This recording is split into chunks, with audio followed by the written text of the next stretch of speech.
Hi there and welcome. I'm Nicky Sutton. Thank you so much for joining me today. Sending lots of love indeed. So this is my second video for Hay House, so you may want to catch up on the first one if you haven't seen it already. And in that video I talked about what awakening is and what we awaken to, and a bit about my own awakening journey as well. So in this video, I'm going to speak about the causes of awakening, and also I'm going to give you a little grounding exercise too, because sometimes awakening can be a difficult ride for some people, and it helps to discharge some of those unpleasant, unhelpful energies into the earth. It's a really great technique. So just quick, if you missed the first video and you need to catch up on that one, who am I? I'm Nicky Sutton, and I'm a spiritual and meditation guide, and I'm also a past life therapist, and I have quite a big YouTube channel where I give people inspiration and guidance on spiritual topics. I help people through awakening and beyond, and that's what my book is all about as well. So I've written a book for Hay House. It's called Consciousness Rising, guiding you through spiritual awakening and beyond, and I'm really excited for you guys to read this book. I poured my heart and soul into it, and what it does is it helps people through the process of awakening and guides them onto a hopefully sort of steady and level and inspiring spiritual path moving forward. So it's full of tips and practices and personal experiences and other people's sort of general experiences as well. So there's lots of stories in there too, as well as guidance and inspiration and all kinds of things that we awaken to. This book in itself could probably awaken a few people if they weren't already spiritually inclined themselves, if they were to read that. So I hope you enjoy. So what is spiritual awakening? Just super quick then. Well, it's the awakening to the spiritual nature of self and reality. So I also covered this in the previous video, so I'll just do it quick now. It's awakening to our true immortal nature. It's going within and healing all those things that have happened to us during this lifetime, so that we can step into our true potential and our spiritual nature. We are each infinite soul consciousness, and we're expressions of that in human form. And it's rediscovering that spiritual nature and all the things about reality and ourselves which seem very physical and material, but really we are pure energy, and reality is nothing but energy. And there's so many different aspects to spirituality. You probably come across so many that have intrigued you, and it's the awakening to this, the realization and the transformation that comes with awakening as well.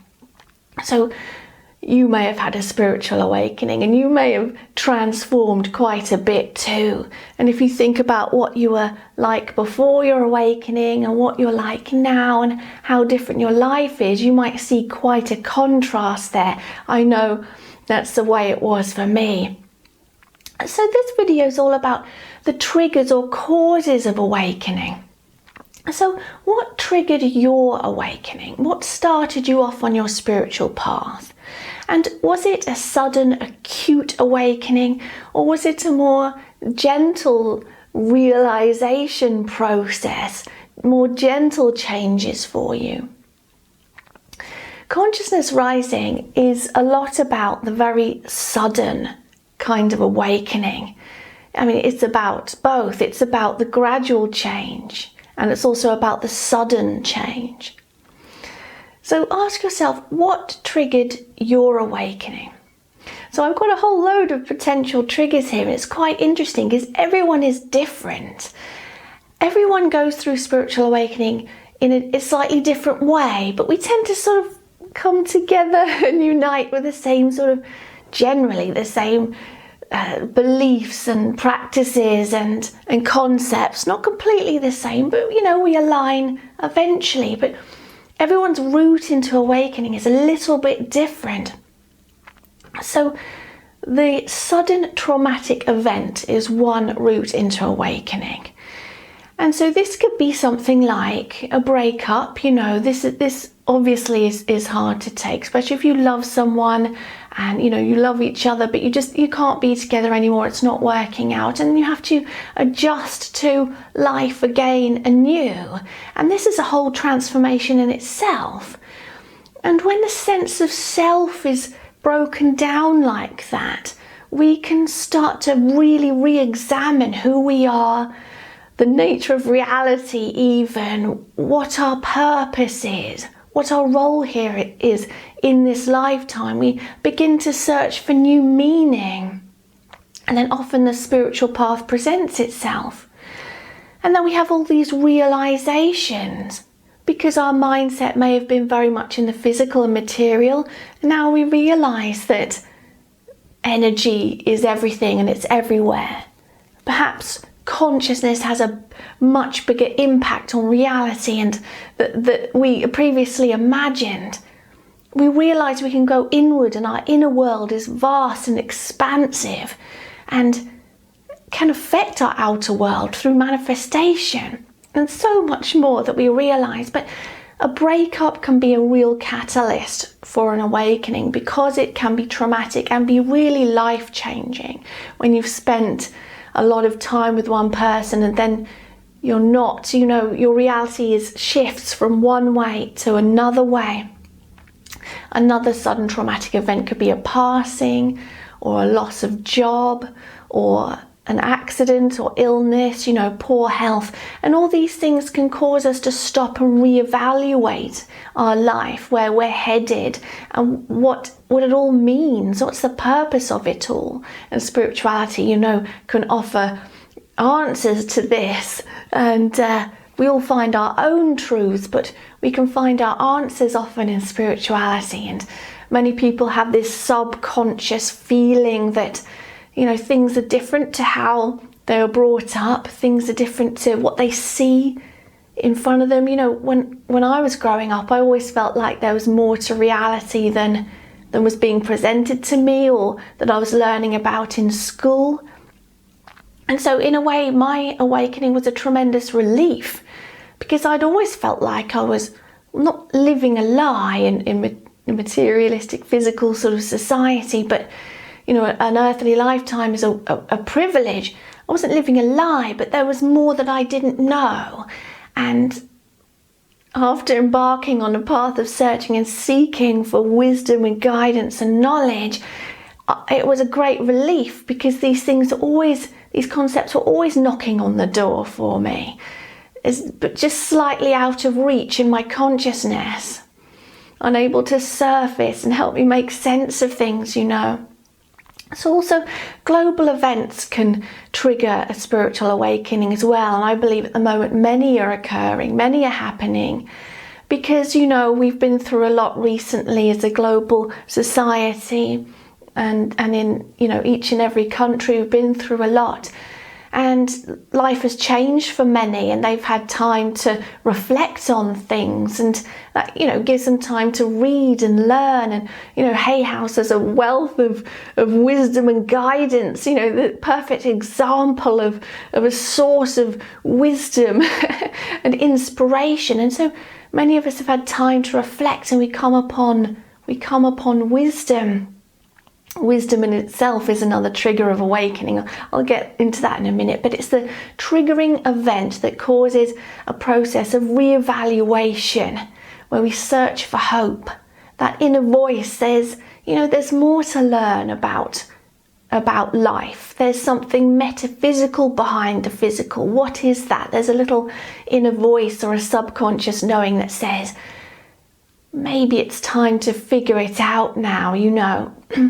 So a traumatic event can cause us to sink low, and where we are in darkness, consciousness seeks the light very often, and that comes in the form of spiritual wisdom and practice that we then start diving into, and our awakening really begins to unfold when something traumatic happens to us, our ego, our sense of self can really break down, and we feel lost and exposed, and we lose confidence, perhaps have anxiety, or depression really surfaces there.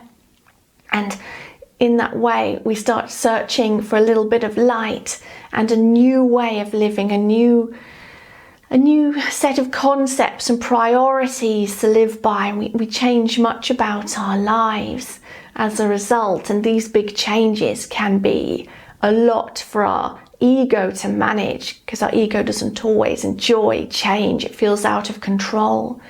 These changes augment ourselves. We find our true self.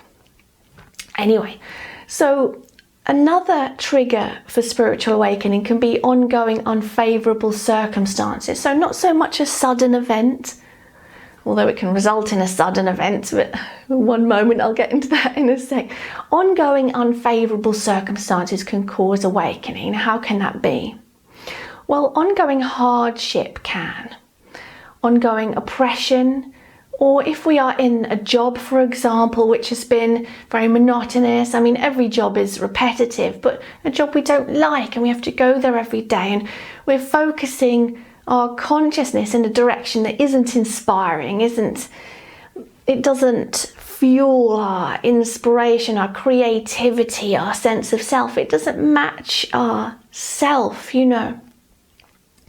So consciousness can only take a finite amount of oppression, of monotony before it cracks, you know.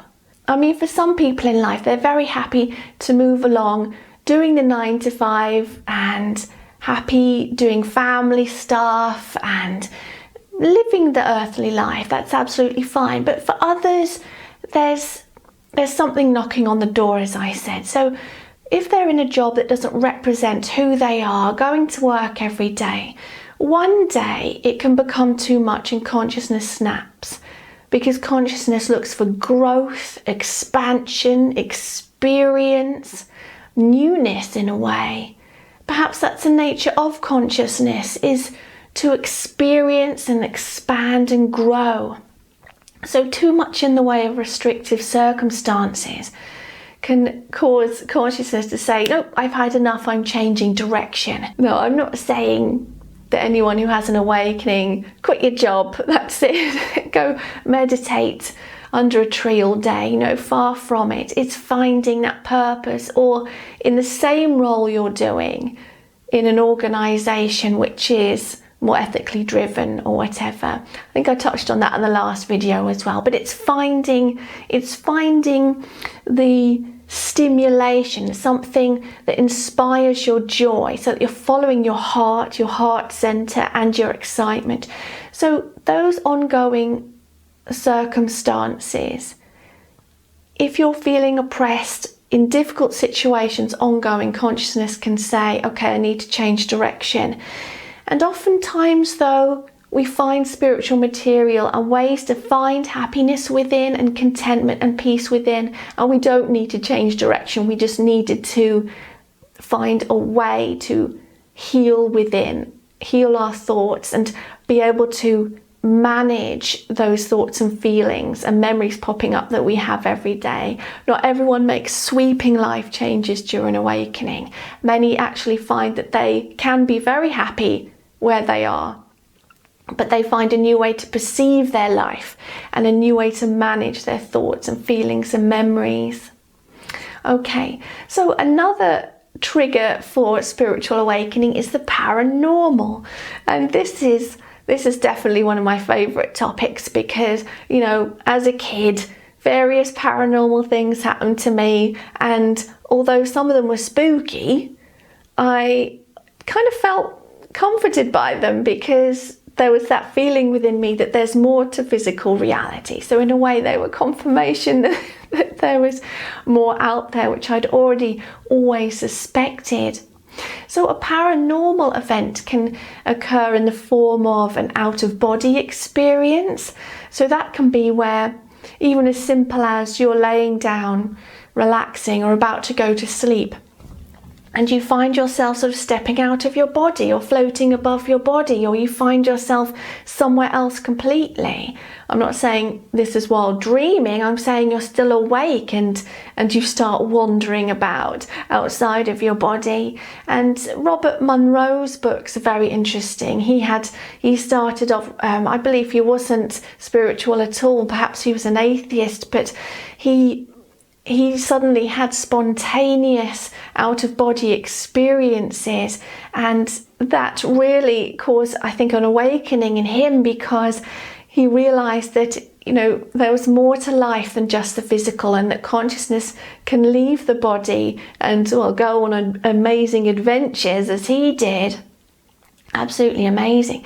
Another paranormal trigger for awakening is seeing or sensing spirits, and I had a few examples of that in my lifetime. I think, you know, I just remembered, you know, recently, I was thinking about recently another example that happened to me when I was a kid. We used to live in this old house down south in the UK, and I think I was about 4 or 5 maybe, and Mum occasionally would put me to bed in her and Dad's bed, you know, if they were still downstairs. If I was moaning, I didn't want to sleep in my room because I found that house spooky anyway. And she put me into bed, and there was this old banjo guitar on the wall up above the bed. She'd put me in bed and she would go downstairs and it would start playing itself. It would go like twang, twang, twang, twang, twang, and I would just lie there in fear. And I just think, oh, it's my imagination, and try and go to sleep. Twang, twang, twang, twang, twang. It would go, Mum, help. And she didn't really believe me, because she didn't think it, you know, she thought it was my imagination, or I'd fallen asleep dreaming, but I was very much awake. And it's things like that that can cause an awakening, because if something strange like that can happen, then what else can happen? What else is out there? It immediately challenges your concept of the physical and the material.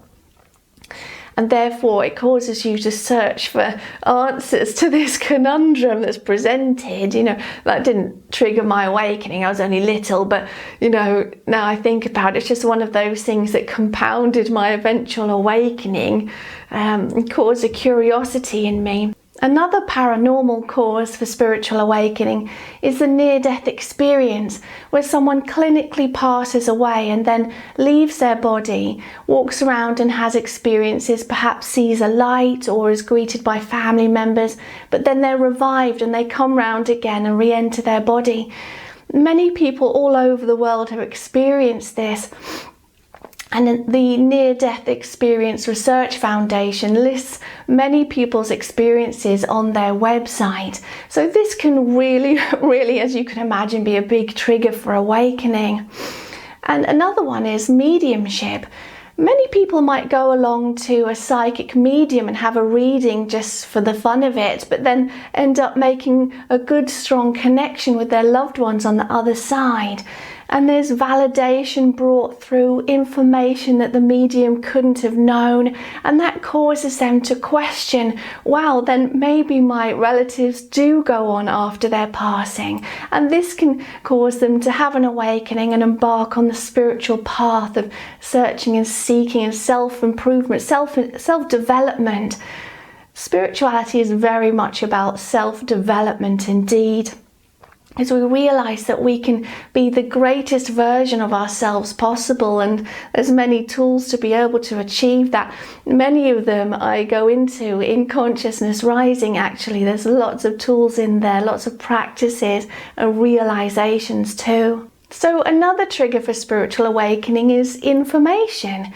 Word of mouth is a very common trigger of awakening, where your friend might tell you something, maybe one of their experiences, perhaps they had a paranormal experience, or they point you towards some ancient wisdom and teachings such as Hinduism or Buddhism. There's many teachers out there, and they might pick up a book and think, wow, you know, this really resonates with me. So information in itself, just coming upon wisdom, can, you know, trigger a bit of subconscious remembering there. I think our soul remembers much from previous lifetimes and lifetimes in spirit, or perhaps in other incarnations far from Earth, and this is all subconsciously remembered. But we are subject to the forgetting at birth. We forget everything at birth, and this forgetting is sort of thicker and harder to penetrate for some than others. Therefore, when they come across a piece of triggering information, such as all about meditation and the benefits of it for you, then this can trigger some remembering. Perhaps in previous lifetimes meditation was part of your life, and then you get into that, and then more realizations come, because meditation really helps to connect us with the mass consciousness, with the Akashic records, with our higher self, so that we can bring that wisdom into this reality and transform our experience here. Many might also come across scientific information, you know, like for example the double slit experiment, where consciousness really has an impact on reality, and whether it exists as waves of probability, or if it actually manifests into matter. You can look that up yourself if you don't already know about it, but science says a lot about the energetic nature of reality. So in addition to those triggers of awakening, there's also meditation itself, and I went into that in the last video, and psychedelics too. I write all about this in my book as well. Sometimes someone can have a trip using psychedelics and have an experience that seems realer than real. I'm not recommending anything here, but this can be a surefire, quick route into awakening. But you can read all about that in Consciousness Rising. So I've got a little grounding exercise for you here. As I said, that awakening can be a little bit of a difficult time for some because there's a lot of purging, there's a lot of transformation, a lot of ego breaking down. So just to help you to feel calm and centered and grounded a bit more during awakening, to help the process unfold more seamlessly, what you can do, if this is a standing meditation, it just takes a few moments. It's more of a visualization. So just stand with your feet shoulder width apart on the floor. It's actually best done outside if the weather's okay, that is. And close your eyes and take 3 slow deep breaths. And on the inhale, inhale healing prana energy. And on the exhale, exhale all that doesn't serve you. Any limiting beliefs, any unhelpful energies, just exhale those and let them go. Okay, so feel yourself really coming to a point of relaxation and bring your awareness within your body and mind. Okay. So then what I want you to do is to imagine roots growing out the bottom of your feet and going deep into the ground. Visualize that happening. Allow these roots to grow out the bottom of your feet and to travel deep into the ground. And then as you stand there feeling more and more relaxed, just allow any unhelpful energies, any excess of those unhelpful energies, anything that's been troubling you, anxiety, sadness, just to flow out of your mind and your body into the ground. Just allow them to flow out into the ground. Then imagine your crown chakra opening and a stream of healing energy coming in from above, coming in from creation. Healing golden white energy streaming in from above, entering your crown and filling your body full of light. So the last of any unpleasant energies leave you through your feet, down through your roots, into the earth, discharged and transmuted into loving energies elsewhere, and your body filling full of light. So you're being replaced here from any unhelpful energies with love and light. And then just end that meditation when ready, when you feel it's complete. Okay. So I hope you've enjoyed this video today. Next time I'll be looking at the stages of awakening that we go through. Once it's begun, what happens after that? Again, it's different for everyone. So thank you so much for joining me today, and I'm sending you lots of love and all the best.